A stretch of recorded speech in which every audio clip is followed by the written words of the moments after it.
जी अस्सलाम वालेकुम दोस्तों, की हाल चाल है? ठीक ठाक, उम्मीद करना कि सारे भी ठीक ठाक होंगे। अच्छा वीर, तुहानूं दिखाने कि कच्चियां इट्टां दा बनया होया कमरा और बड़ा ही बेहतरीन कि किस तरह करके मिट्टी दा ले दिता होया, यानी कि पलस्तर, ते इहदे विच सुकून माहौल बहुत ही, कोई एसी दी लोड़ कोनी गी। तुहानूं अंदर जाके दिखाने असीं कि बाले जिस तरह तुम देख रहे हो, टाइल, तो बाकी सिस्टम सारा जड़ा ना मिट्टी का ही है। मिट्टी दे ले करके रंग रुंग मारिया। तो इनकी एक बहुत सारी खूबी है इस कमरे की कि जिस तरह तुम इत्थे लेटदे हो, यकीन मनो कि जड़ा ना ठंडा कमरा मिट्टी का बनया होया, तो सुकून आ जाता बंदे नूं। कोई इन्नी शदीद जी कि यानी कि गर्मी नहीं लगती।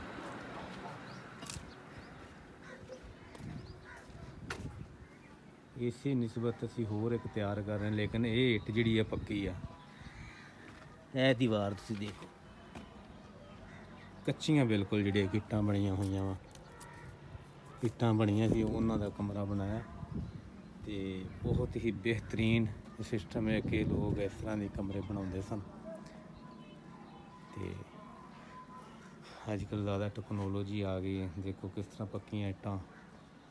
लेकिन असी यह भी कमरा तैयार कर रहे हैं, लेकिन इहदी भी असी गारे की चिनाई जड़ा कि मिट्टी की जी बना के गो के तैयार कर रहे हैं।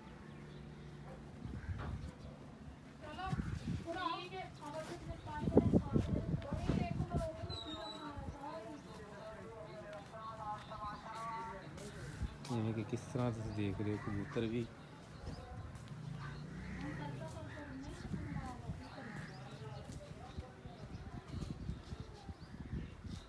दूरों देखी तो मकान की जी लुक इस तरह नज़र आती है।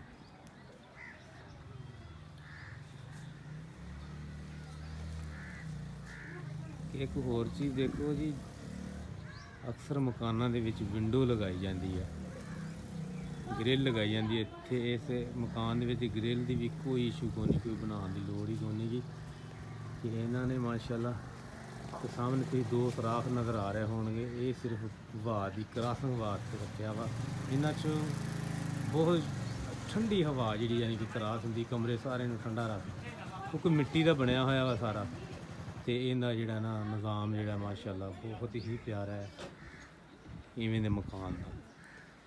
तो कोई इन्हें इन्ना खास नहीं है कि बंदा कूलर पक्खा लगा ले, कोई ऐसा इशू को नहीं कि ज़बरदस्त जोड़ा ना सिस्टम